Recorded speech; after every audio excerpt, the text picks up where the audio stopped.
you? It's good to see you, even though I can't see you. It's great to know that you're there. So let me check the live stream. As one of my favourite live streams says, we be live. So let me see who's with me. Who's with me at the moment, and where are you viewing from? And do I know you? Are you one of my students from the live class? We'll wait until see if a couple more people come in first. What are we doing? Yeah, there's a little chat box somewhere where you can actually write something.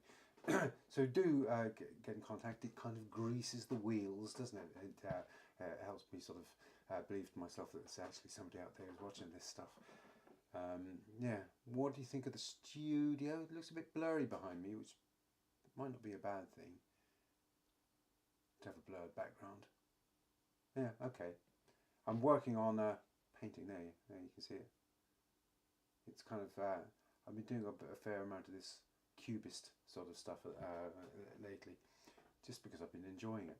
And it's all in acrylics. So that's that one there. That's a big oil painting that I just simply haven't got back to. It's huge, and I think I need to restretch the canvas as well, which is a pain. But I didn't put it on quite correctly, so I'm going to have to unstaple it, which takes forever. So I've got this sort of staple device which takes the staples out, and then have to stretch it. I'm not sure how I'm going to be able to do that, but I mean, it's quite a huge painting, especially for me anyway. So what else? Well, I've been painting away in the studio, doing quite a bit, enjoying the acrylics, I have to say. One of my students was asking me today, because he lives in a house and he doesn't want to. He's got his art material set up in his office, and he doesn't want to stink it up with volatile substances. So we were just discussing the possibilities, acrylics being one of them. Hey, how you doing, Miles? You're looking well, I have to say. Yeah. Let's see what. Okay. Yeah. So I was just saying that I was just advising a guy, one of my students, on which paints that won't sort of stink up his office. So you can use acrylics. You can use normal acrylics, and if you are going to use acrylics, I definitely recommend getting the professional quality ones. So don't scrimp on them. There seems to be a much bigger difference between student quality and artist quality in acrylics than there is between oils, student quality and artist quality. I'm not quite sure why that is. Acrylic paints are much more complicated beasts than oil paints. I mean, oil paints is really just it should be just the oil and the pigment, whereas acrylics have got all sorts of things in to help them dry to set at the same pace. That happens with oils as well, but not so much. So they've got things like humectants in them. I went to a talk by a representative of Golden Acrylic Paints, an American company that sell paints here, and it was a very, very good talk. Essentially, all the acrylic base, the medium, comes from two companies, BASF or 3M. So all the acrylic medium is the same, but it's the way they put together the components that I suppose complicates the quality of the pigment. Oh, thank you. Usual microphone problems. That should sound better already, because I didn't put the bloody microphone on me. How's that? Is that better? Just let me know in the chat box there. It should be okay, because they're both on. And am I talking at normal volume now? Thank you for telling me. Yeah, I'll carry on until you let me know. Yeah, so that was one option for him. So acrylics. I love normal acrylics. Like I did all my illustrations. Brilliant, thank you. all those years and years of illustration in just regular acrylics. But then you can get Golden, the same company again, do this set of acrylics called open acrylics, and they last. They stay workable a fair bit longer. And also there's this substance you can put in the paint to revive it and keep it going. And so that kind of works as well. So Golden Open acrylics. I'm not sure if any of the other manufacturers have a similar thing. And then there's oils which are water mixable, water mixable oil paints, which is kind of a relatively new thing. And I really like them too. And the good thing about those is that if you have a set of them and you run out of colour in the normal oils, you can use the water mixable oils, in the regular oils. Can't do it the other way around though. And I remember one illustrator guy saying that he sometimes mixed acrylics and oils. You can't do that. You might be able to get a result that you can sort of photograph or scan, but it won't last. Hey Ivor, how are you? Good to see you. Yeah, we're just talking about sort of using acrylics, because that painting there I'm doing behind me is acrylics. Yeah, in my hand. Look at the state of me. I'm just covered in paint. I was just painting that thing there. Yeah, and all day I've been getting myself covered in paint as well. So, well, how about you lot? Have you been painting? Do let me know in the comments. And let me just see here. Yeah, and there are several more of you around today. So let me know where you're viewing from. It's really good to know these things.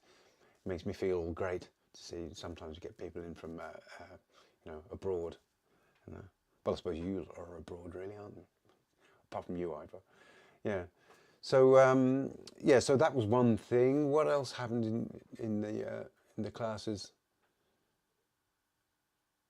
We were painting flowers all week.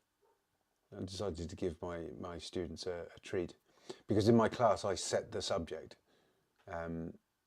Portugal.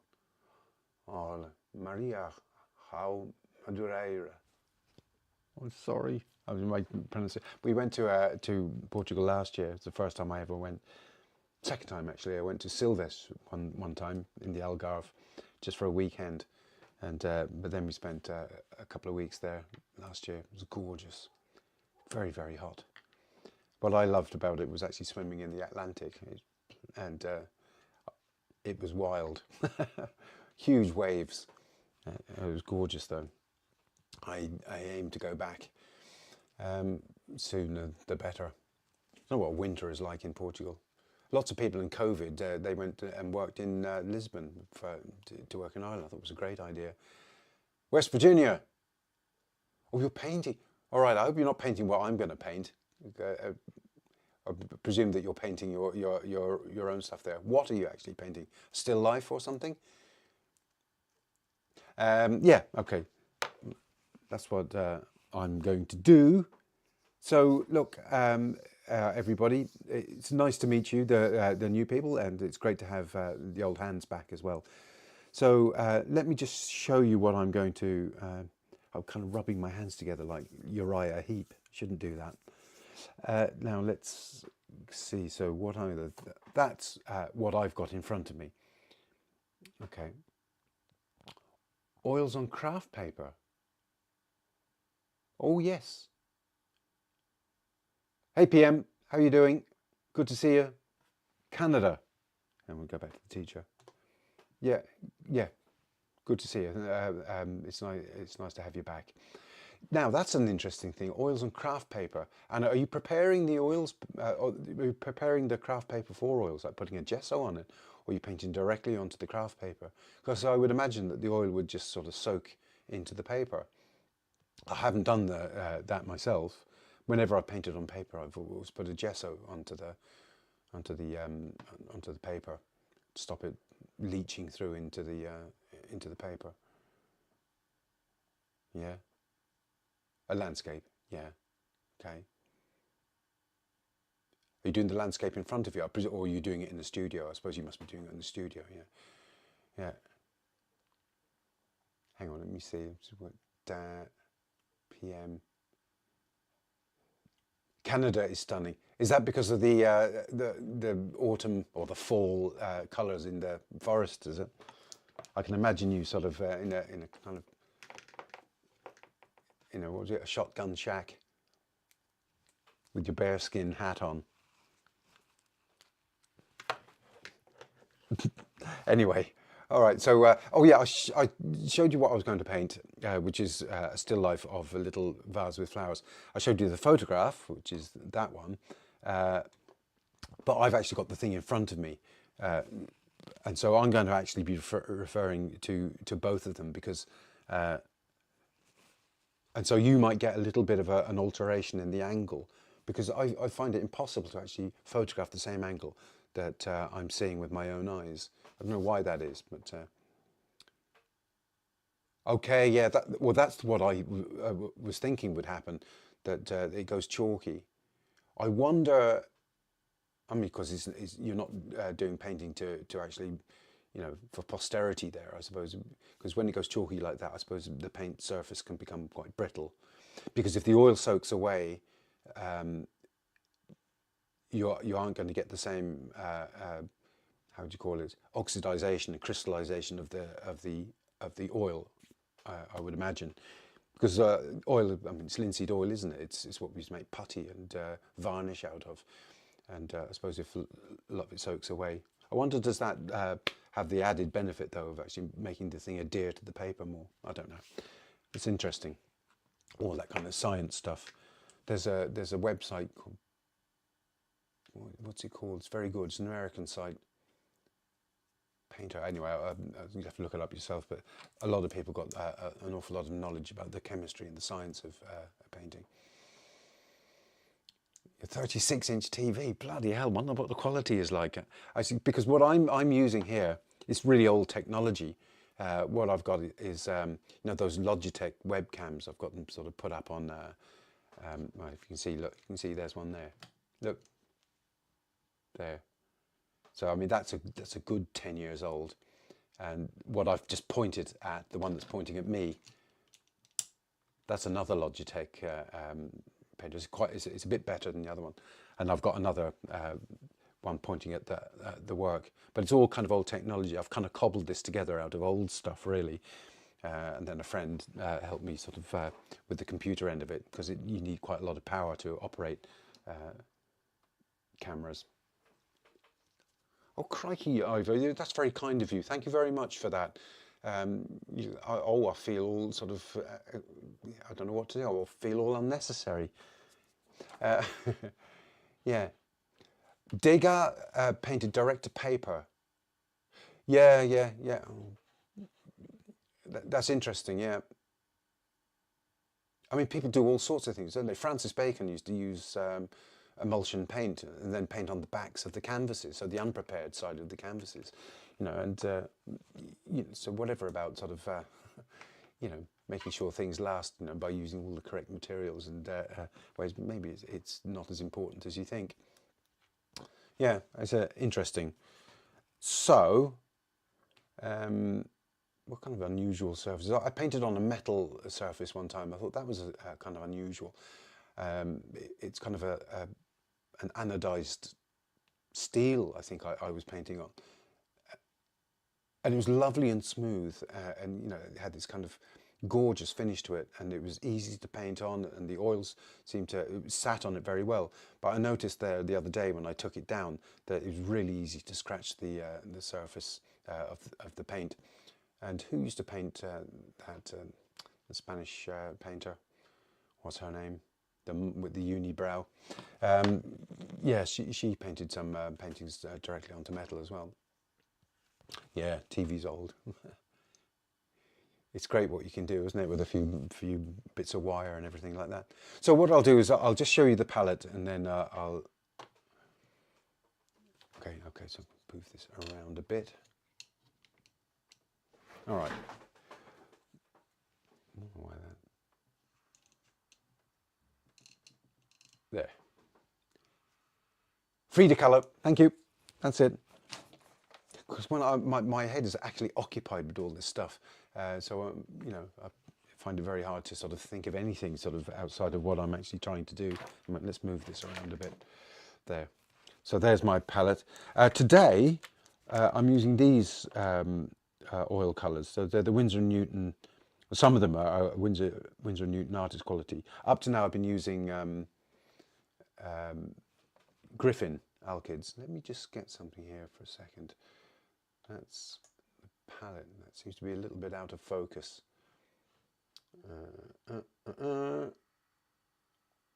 Bring up the camera controls. Might as well have it right at the beginning. Tumty tumty tum. That takes it. So it's not the 930, it's the HD8 Pro. Aha. There. Wish it wouldn't do that. It resets itself sometimes. Okay, so let's put that there.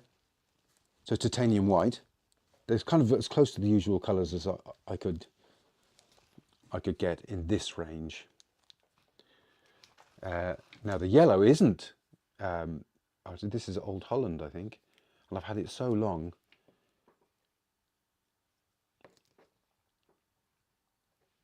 There. You can actually feel the quality of that Old Holland paint is lovely. And then back to Permanent Rose.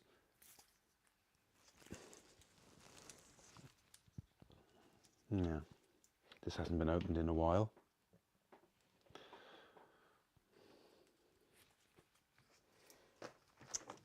And this one is Schminke. Okay, so this is the cobalt blue. So I'm being very promiscuous with the paint suppliers, paint manufacturers. I'm mixing them all together. We'll see what happens. This is the burnt sienna. Well, there's the ivory black. I'm going to put ivory black if I can get this open. Yeah, a little bit of ivory black. Don't need much of that. And burnt sienna. So I'm back to the essentially the printer's palette, what I call the McSherry palette. So you've got one red, one blue, one yellow, and then you've got white and black.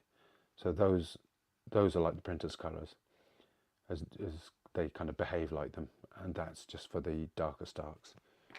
All right, now for my let's have a look at the palette work. Yes, so this has already been painted on once before, and I got the gunk out of the bottom of my solvent dish and coated it again, so I don't need to do a wash. All right, so I can go straight in with a bit of a drawing. I shall use just make a dark up of burnt sienna and blue. Okay, so I think I want it to be like that. If I measure, it's just a bit over halfway for the flowers, but I might make more of that, bring them out to here more, just so that it looks a bit fuller. The vase itself is just under halfway, so it's going to be a small vase there. Okay.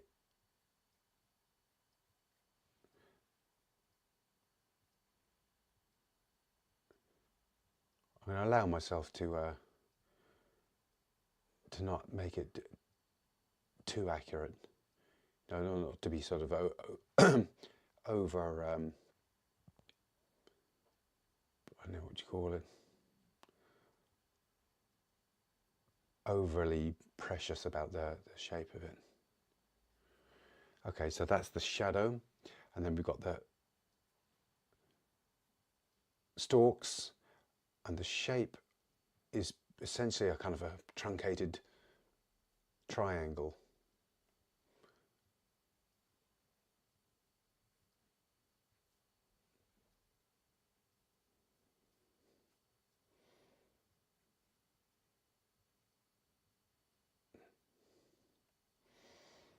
That.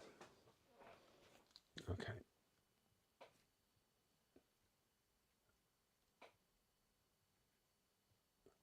And there's a bit of background showing through there. Okay.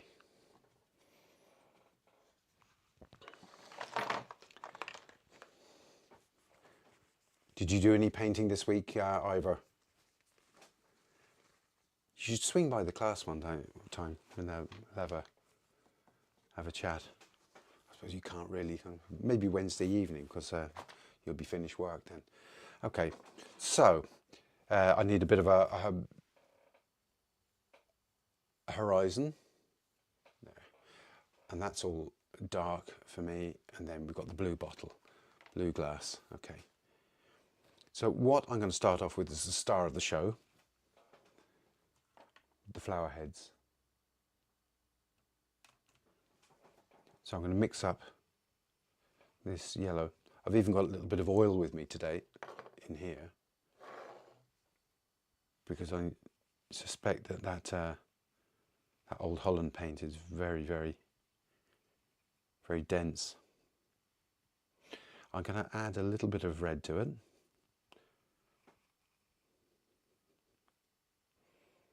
A bit more yellow.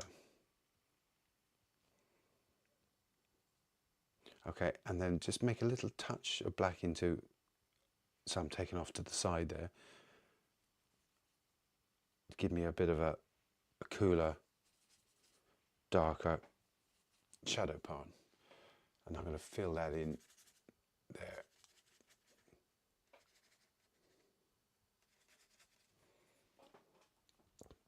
Oh, excellent, Ivor.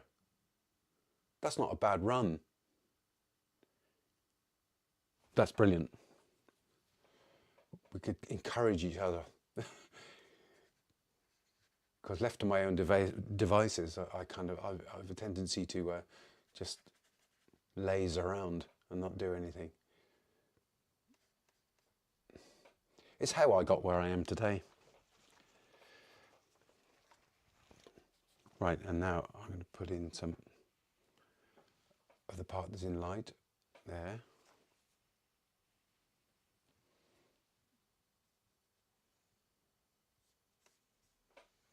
And there. Across the back there.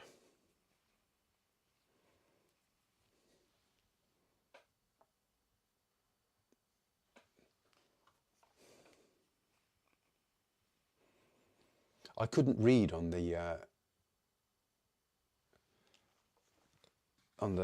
tube of yellow what the colour was. I think it's a cadmium yellow, but it's been so scuffed and damaged over the time that it's been in the painting box, I can't read it anymore. So I'm going to do the stalks. So blue plus yellow plus a little bit of red.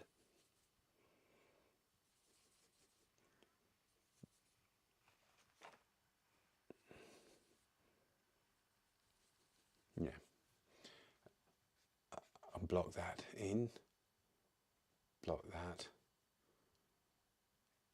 Okay. Move on.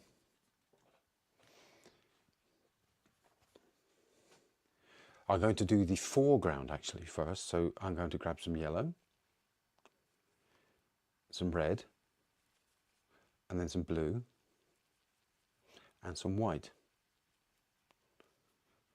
Try and get down towards that, and a little bit of blue.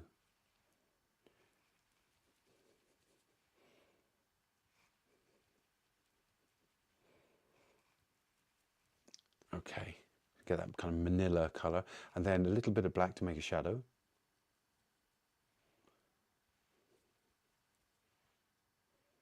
Sorry, black. Okay. put in the shadow first.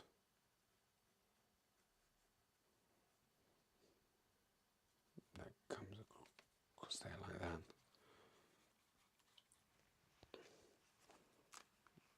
I think I need a bit more.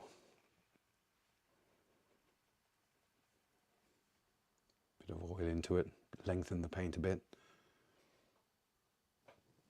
Okay. Keep my drawing.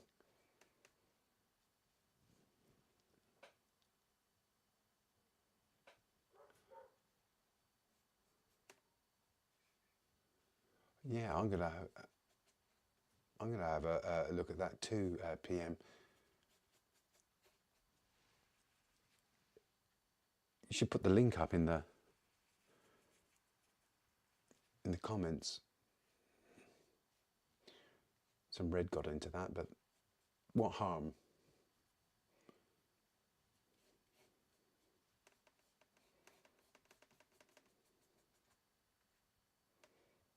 Okay, I've got that now. And now I'm going to start on that blue bottle. Okay, so up over the shoulder of the bottle, it's quite dark. I'm going to put in some of the darks first. There, on the neck of the bottle. There, down that side, it's dark. Here's dark. And that's dark. Then there's a lighter blue. Put the blue with a bit of white in it here. Make it slightly more obvious across the shoulder there. There. And then it kind of goes green. It's like, for me, it goes slightly green. I'm going to put a bit of green into it. A bit more white. Down here.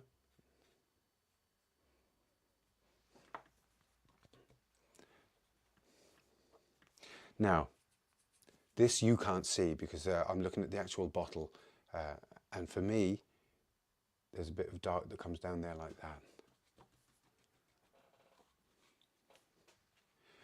And then, let me get some blue, pull it over here, bit of white, and I'm going to add my foreground colour. Add a bit of red into it. Because it's reflecting the foreground, but it's mediated by the blue of the bottle. Okay, so down there.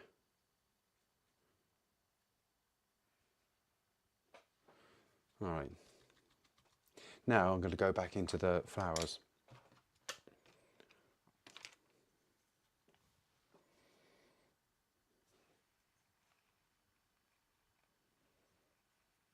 Grab some yellow.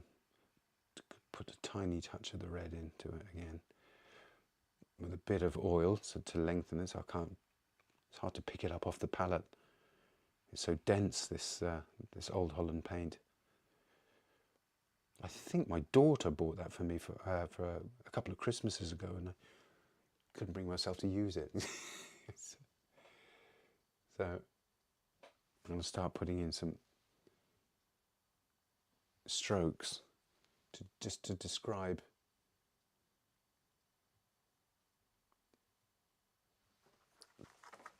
the petals without describing petals, if you see what I mean. So I'm not painting petals, I'm just seeing little sort of surfaces turning to and away from the light. Now I'm going to add a little bit of red into my yellow.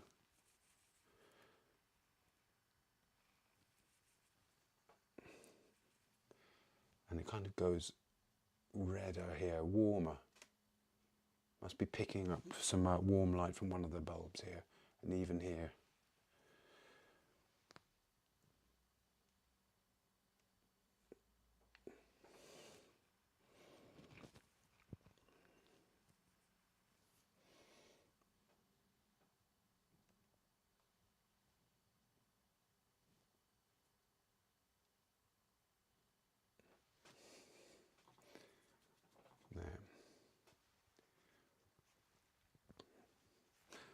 there's a dark did I put in? I want to grab up a dark.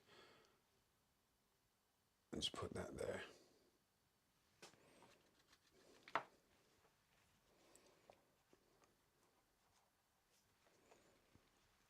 Okay, now I'm going to make a background.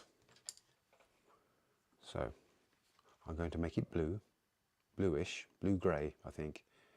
So blue, a little bit of white, red, and yellow.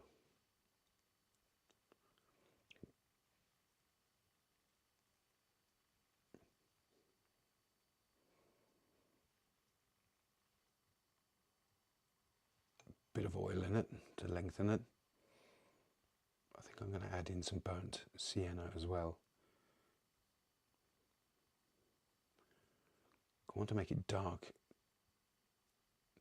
to show off the yellow of the flowers, make the flowers look a bit more brighter.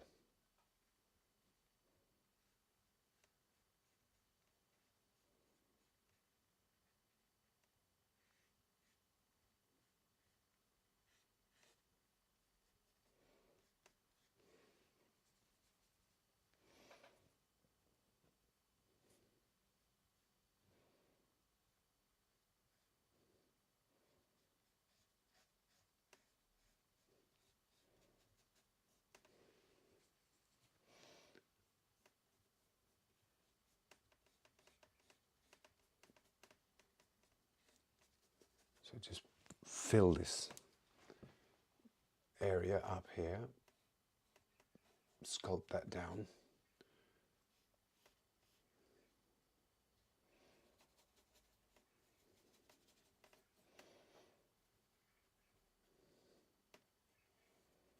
Sculpt that in.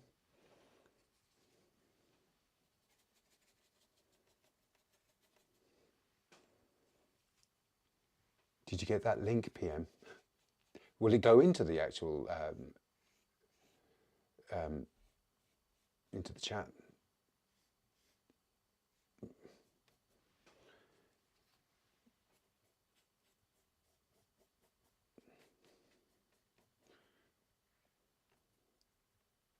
Okay, and then there's that there, that's dark.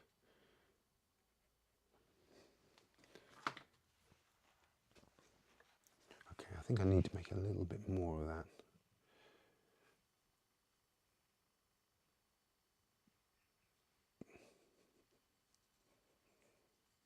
Okay, I'm gonna change brush now, back to my pointy brush.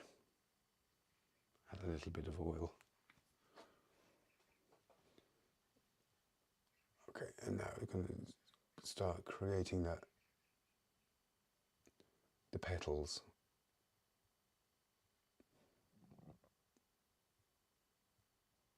By just cutting into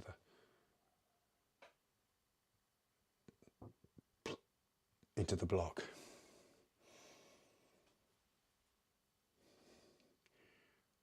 You're a Luddite. Yeah. Yeah, I used to be a Luddite, and then I kind of had to sort of buck up my ideas because I during the so-called pandemic, because otherwise I wouldn't have been able to get anything done. So push those in there like that.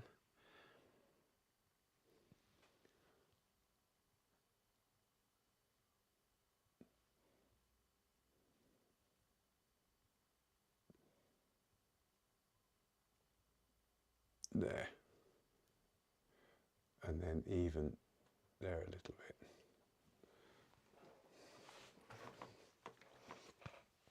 And now it's back into the petals.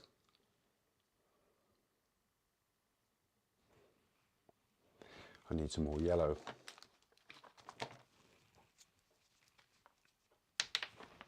It's nice bright yellow.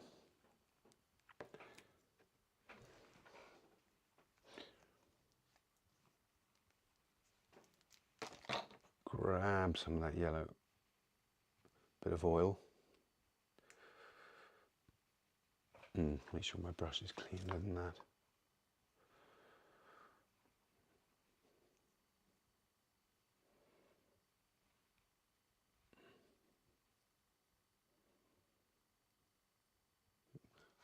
I can go heavier on the oil now.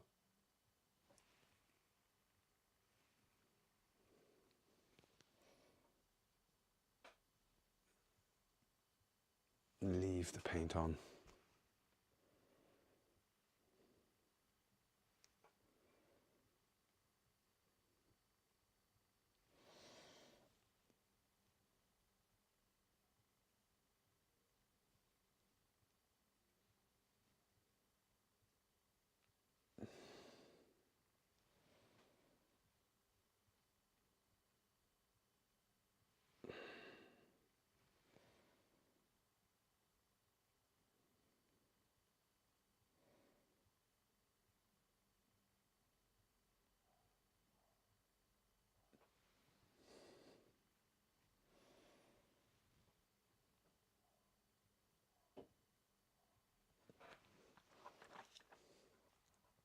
And before I go on, hey Martin, how are you going on? Where was I? Oh yes, I want to do the stalks. So if I can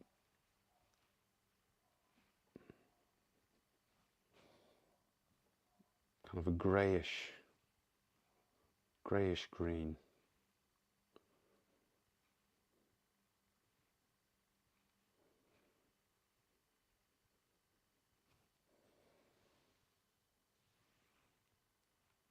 A bit more yellow into that.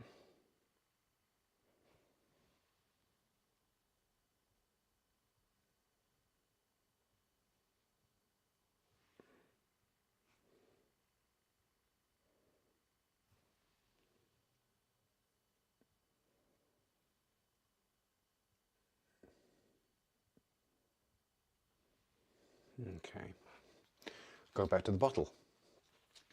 There are some brighter blues, but not highlights quite yet. Here, here, there, and across the shoulder there, the lower part of the shoulder. There are some brighter, more pure reflections of the foreground there,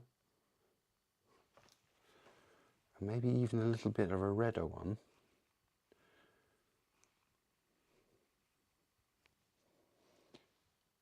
Over that side.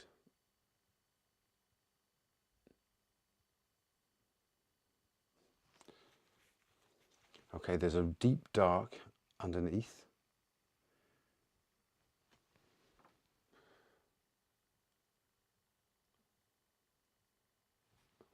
There, and here too. And also a deep dark here.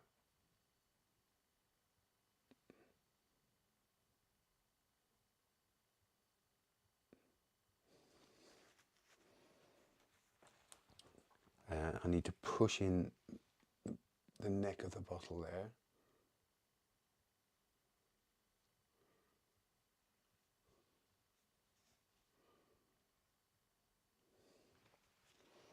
There's a slightly lighter blue there, and a lighter blue at the top of the rim there. I'm going to put a little highlight, a blue highlight. Actually, no, not a blue highlight, it's warm. So white plus yellow plus red.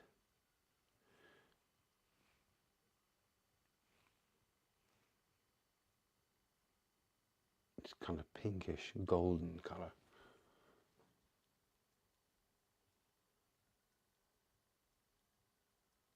There. Maybe one there too. And then there's a blue one.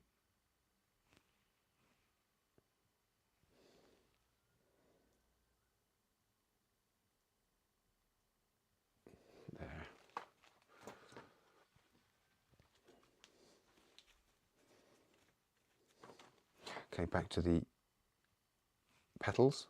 I'm going to mix white into that yellow part now.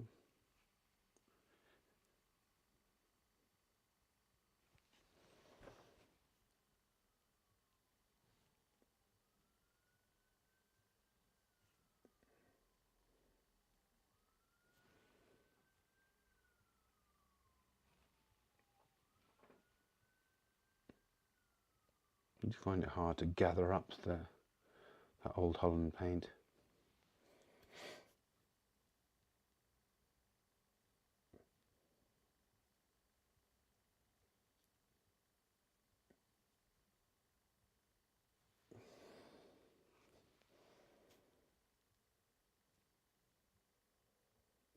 Add in sort of the lightest touches where I can see them.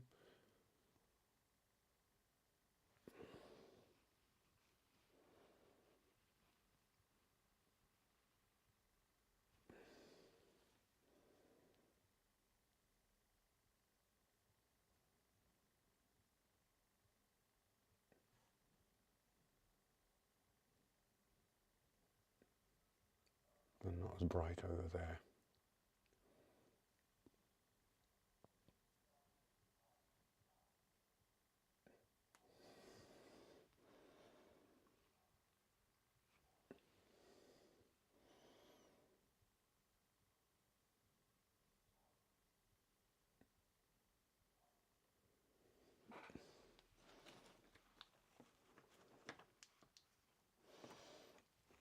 Now there's some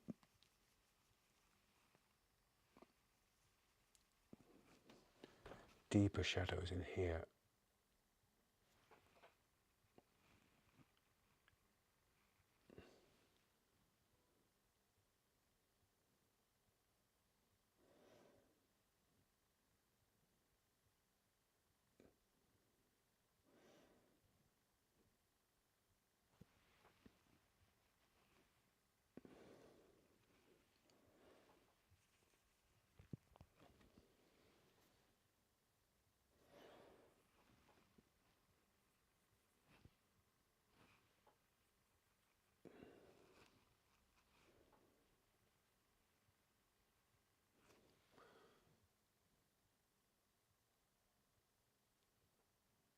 Lighten that a little bit. It's probably a bit heavy there.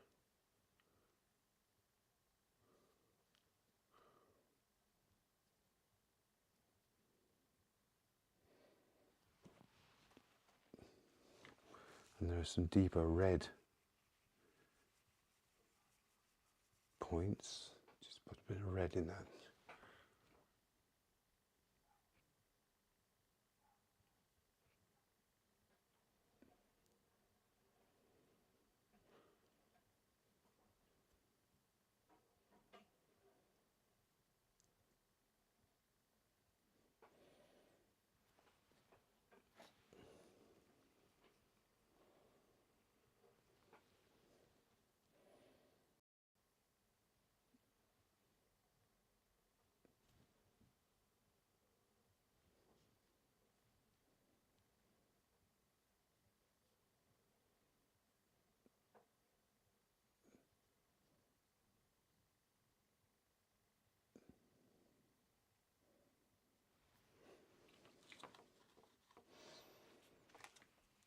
Give myself a break and go around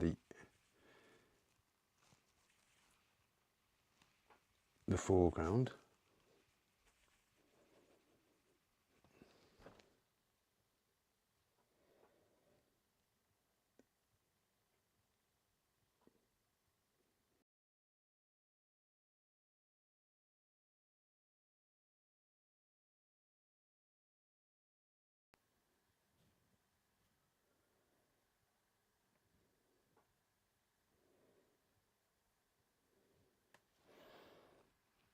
Let's grab a bit of yellow.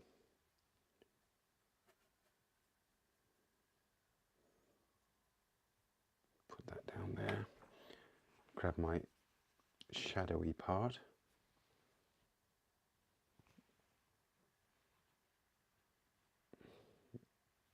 Make some more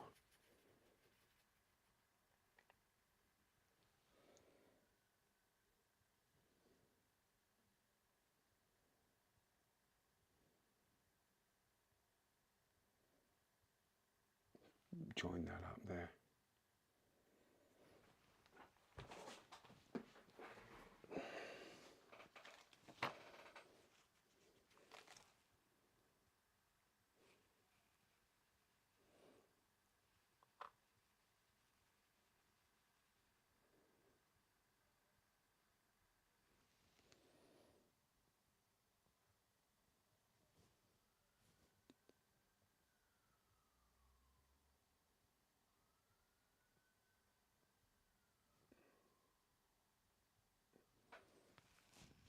Just add in some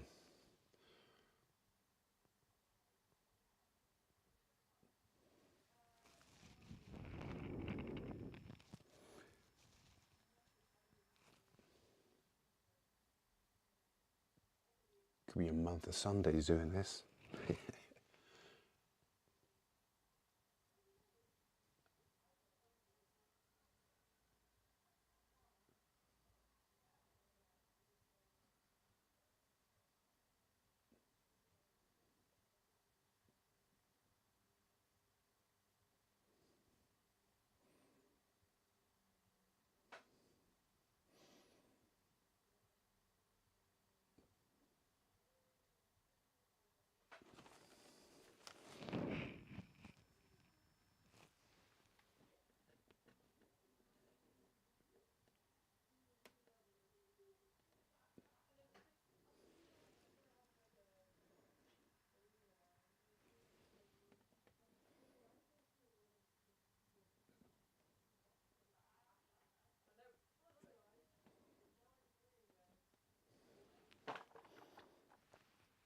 And go in.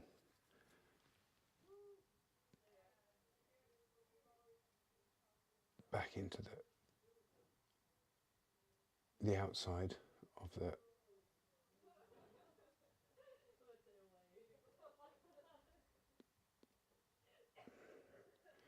I'm going to have some people barging through my studio now.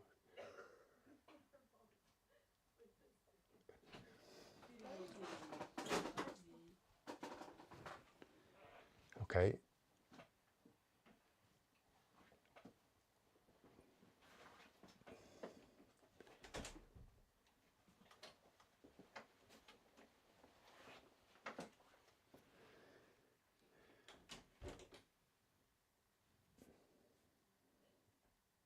Yeah, I was just looking at that comment you made about the Miro Museum, and I went to that one in Nice, which is a Matisse museum, but it seems to be as much about Miro as Matisse. And I enjoyed Miro more, I have to say.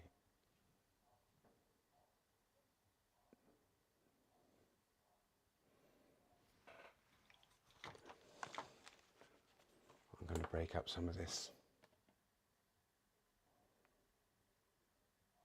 with a dry brush. So not blending, but just sort of moving parts into each other a little bit.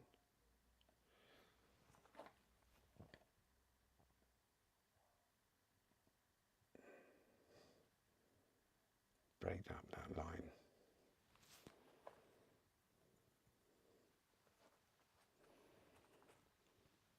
I have to say that reproduction on this camera is awful.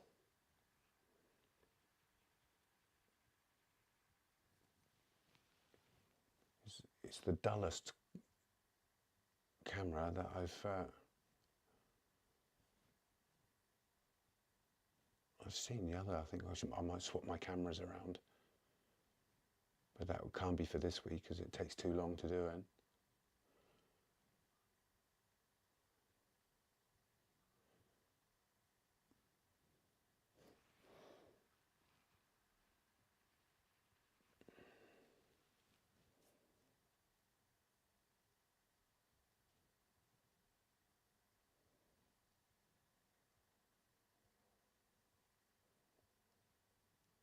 I thought Miro was really kind of courageous, his work.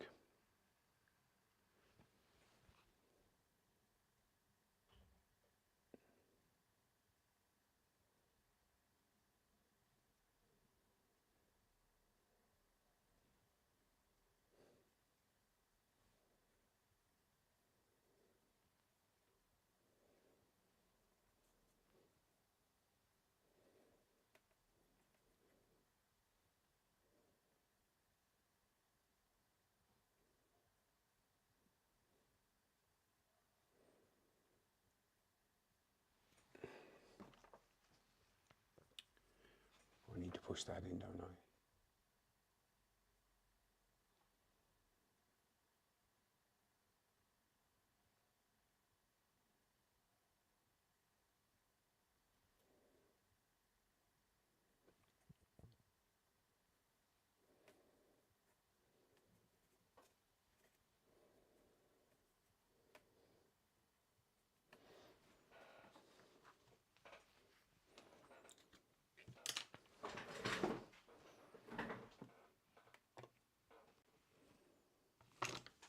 That's as much as I'm doing.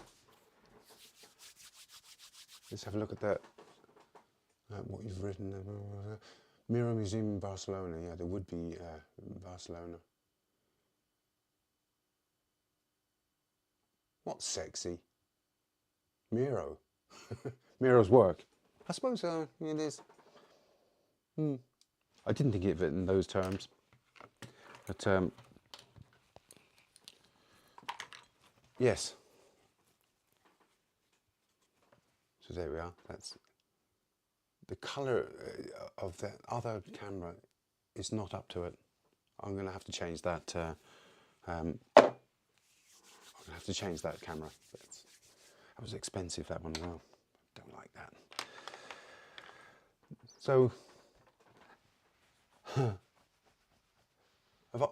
look at me! Look at me! Look at me! I'm covered in paint. That's what's because I had my chin in my hand, didn't I, at one stage? What a messy man I am.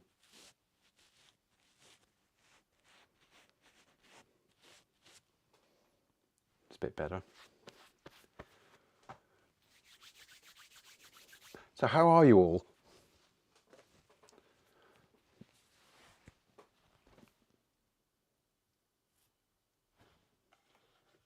Where are you?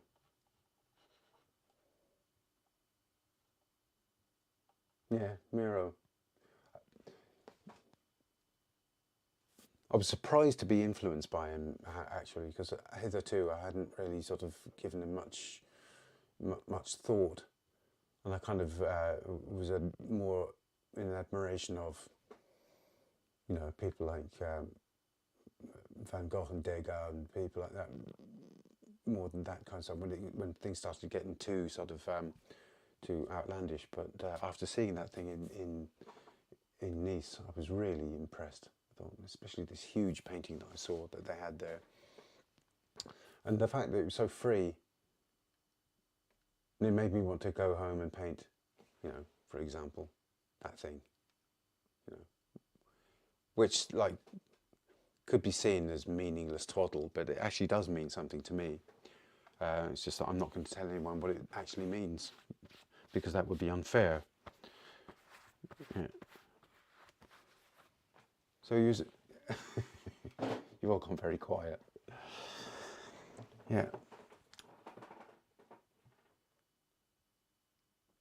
Well, thank you very much, Maria. Yeah. Amazing. I think I'm still getting over a cold that I had last week. It's kind of made me really, really tired. I don't know whether anyone else has experienced the same thing. I kind of wondered whether I'd got another bout of COVID, but I didn't test for it. I stopped bothering to test for it. Yeah. So for the rest of the evening, I'm going to go and have some tea and then watch telly. Yeah. Klee, Paul Klee of the Gold Drapery. Something. Yeah, I mean, it was an excellent painter. Yeah. You're very good. The colour and the weight of the shapes. Yeah. I mean, I'm not the most sort of articulate person on art at the best of times. Yeah. I wish the I wish this. I'm going to have to do something about the lighting, because this place, when I turn all the lights off to turn the video lighting on, it gets very gloomy. And then when I turn the lights back on again, the painting looks different than I thought it might look. So I'm not quite sure what to do about that. So I've been researching other painters' setups, but I'm kind of trying to work with what I have in this studio. And maybe I just need to sort of see if I can sort of dig out a videographer, friend of a friend or something, and ask them a few questions. Yeah. Yeah, the broken edges, which is what I was doing at the end, I think, really, with the dry brush. It's what I call in builders' parlance making good, because I haven't found a sort of refining, I suppose, would be the thing. So if you go around, but it's kind of not refining. It's more like making it into what you want it to be like at the end. So you might not do any of that kind of stuff, and you might just sort of continue putting in smaller dabs of much the same thing, and get a similar result, I suppose.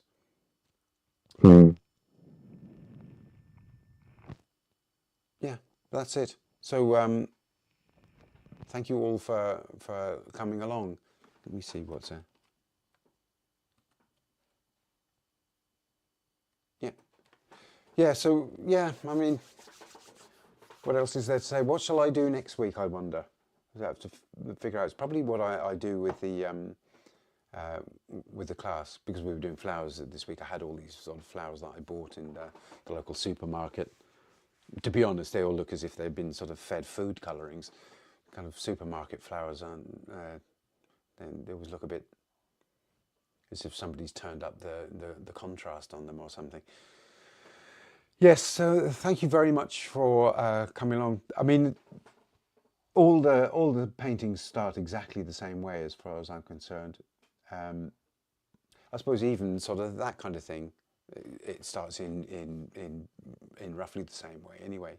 With those, it's interesting because I let myself do all the drawing in black paint, because I know it's going to be covered up anyway. So so maybe a slightly different approach, but essentially it is the same thing. All right, so listen, it was lovely to have you all. Thank you very much for coming. It's a great experience and talking to you. A Modigliani figure.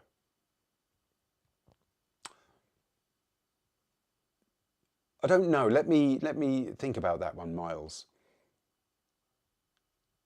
Because Modigliani is Modigliani, and I probably wouldn't do it justice.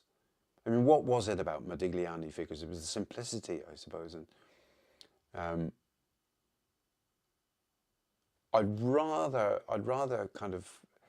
sort of continue down the road of cubism, and maybe doing would you be interested in if I did a still life as a cubist kind of still life? Because I think that's an interesting approach for anyone, because it's about well, I mean, it's about flat planes of colour. Everyone will have their own take on it, and they used a lot of greys, and they looked at everything from different angles and everything. But if you did it yourselves, you would come up with your own response to it. And one of my responses, I've always been interested in decoration, and then decorations within decorations. And I've said it before, and you can work those kind of influences into the painting, because it's, even though like you're still painting things, so the thing still has to be there somehow. I don't think it is in that one, but in other ones of mine, it's still things. And I read about Picasso, which is something which I hadn't actually noticed, because I sort of tend not to notice things anyway. But that Picasso always painted things, you know, from the beginning to the end of his career. He still painted things, whereas other people went off into total abstraction. And that sort of endears me to Picasso a bit more, because I've always felt sort of fraudulent when I did when I painted total abstractions you know, just fields of colour and texture and things like that. So would that interest you? It would probably be in acrylics, I would say, just in order for it to be easier to get somewhere in the painting, because these things can take a long time. Because for me anyway, a lot is in the drawing, and you put down a drawing, you splinter the object up into different sort of facets, and sometimes you move things around and everything. So the painting's never quite complete until a certain point, which could take a while to get to or something. So it's I think it's kind of an exciting way of painting. Would that interest you? So I mean, you can always drop me an email, or I don't know how it works with YouTube, but I mean, you can contact me anyway, and it would be lovely to hear from you. Okay, so listen, have a great week, everyone. Go and have a lovely evening. I'm going to watch Netflix. There's a kind of a police procedural that's quite dark, really, with Martin Freeman in it that I'm watching at the moment, which I got into. Horrible story, really, but no, Netflix is full of horrible stories, isn't it? So listen, have a great week, okay? So I'll end now, and take care of yourselves for the week.